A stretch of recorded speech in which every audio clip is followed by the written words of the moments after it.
Hey folks, got some grapeseed oil. We're gonna make some paneed meat today. We've got some egg beaters, original. I'm gonna put some of that in here. Got some white whole milk. Got us a little mini whisk. We got some progressive Italian style breadcrumbs.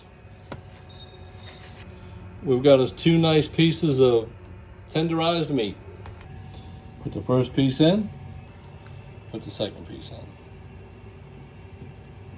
We've got our grapeseed oil in, bringing the temperature up to 350. All right, so now we're gonna bring our piece of meat. We're gonna put it on the breadcrumbs, push it down. We're gonna turn it over, push it down. So we've got our Italian style breadcrumbs in there. Get the excess off.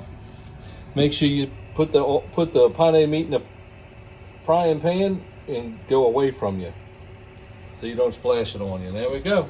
Let me show you that, folks. We got our Mercer culinary tongs. We just flipped it. I'm gonna let the other side cook. We just flipped it to the last time. There's our paneed piece of meat right there, folks. Look how good that looks. Look at that. There's our paneed meat, folks.